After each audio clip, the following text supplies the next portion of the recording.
Assalamualaikum warahmatullahi wabarakatuh. Perkenalkan, nama saya Riyanggi Aprianto dengan NIM 2651014. Di sini saya akan membuat sebuah video pembelajaran tentang topik penggunaan informasi akuntansi penuh dalam penentuan harga transfer. Yang pertama ini ada latar belakang timbulnya masalah harga transfer. Masalah penentuan harga transfer ini dijumpai dengan perusahaan-perusahaan yang organisasinya disusun menurut pusat-pusat laba, dan antar pusat laba ini yang dibentuk tersebut terjadi transfer barang atau jasa.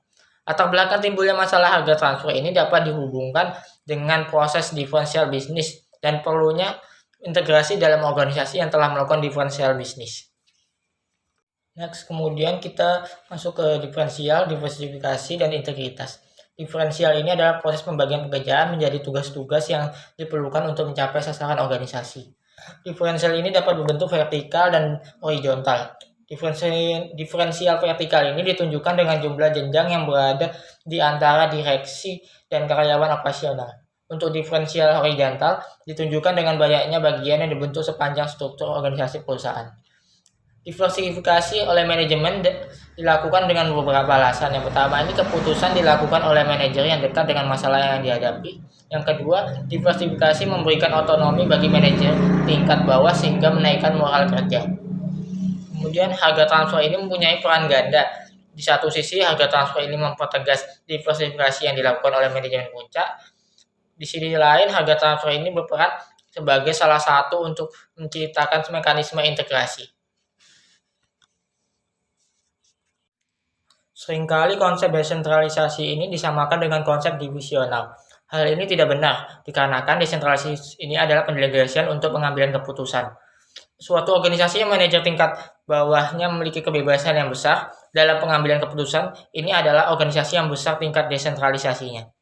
Sebaliknya, suatu organisasi yang seluruh pengambilan keputusannya terpusat di tangan manajer puncak disebut sebagai organisasi yang tingkat desentralisasinya rendah atau yang bersifat sentralisasi. Kemudian masuk ke konsep harga transfer.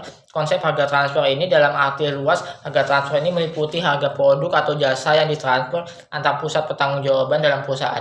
Jadi dapat disimpulkan pengertian harga transfer ini meliputi semua bentuk alokasi biaya dan dari departemen membantu dan juga departemen produksi dan harga jual produk atau jasa yang ditransfer antar pusat laba. Contohnya, pengertian harga transfer dalam arti luas ini adalah biaya listrik ke departemen-departemen lain yang menikmati listrik dan harga jual produk yang ditransfer dari pusat laba yang satu ke pusat laba yang lain dalam perusahaan yang sama. Kemudian dalam arti sempit juga, harga transfer ini merupakan harga barang dan jasa yang ditransfer antar pusat laba dalam perusahaan yang sama. Karena manajer pusat laba diukur kinerjanya berdasarkan laba yang diperoleh, maka setiap transfer barang atau jasa yang antar pusat laba ini selalu diperhitungkan dalam unsur laba. Penentuan harga transfer atau transfer pricing ini dalam perusahaan yang telah mendesentralisasikan organisasinya ke dalam pusat-pusat laba menimbulkan berbagai masalah, terutama masalah yang menyangkut penentuan harga transfer yang adil bagi semua pihak yang terkait, masalah motivasi, pengukuran kinerja, dan juga masalah pencapaian tujuan perusahaannya secara keseluruhan. Karakteristik harga transfer. Jika antar pusat laba dalam suatu perusahaan ini membeli atau menjual barang ini, ada dua macam keputusan yang harus dibuat. Yang pertama ini keputusan pemilihan sumber. Yang kedua, keputusan penentuan harga transfer. Untuk harga transfer ini pada hakikatnya memiliki tiga karakteristik, yaitu pertama, masalah harga transfer hanya timbul jika divisi yang terkait diukur kinerjanya berdasarkan atas laba yang diperoleh mereka, dan harga transfer ini merupakan unsur yang signifikan dalam membentuk biaya penuh produk yang diproduksi di divisi pembeli. Kemudian harga transfer ini selalu mengandung unsur laba di dalamnya. Kemudian yang ketiga, harga transfer ini merupakan alat untuk mempertegas diversifikasi dan juga sekaligus integrasikan divisi yang buruk. Kemudian masuk ke masalah yang dirundungkan dalam penentuan harga transfer ini. Karena setiap divisi ini dibentuk dari perusahaan yang diukur kinerjanya atas dasar laba, yang diperoleh masing-masing, maka ada dua masalah yang selalu dirundingkan dalam divisi penjual dan juga divisi pembeli, yaitu yang pertama dasar yang digunakan sebagai landasan penentuan harga transfer. Dalam penentuan harga transfer, divisi pembeli dan juga divisi penjual harus menyepakati dasar yang akan dipakai dalam landasan penentuan harga barang yang ditransfer antar divisi tersebut. Ada dua dasar yang dapat digunakan sebagai penentuan harga transfer, yaitu biaya dan juga harga pasar.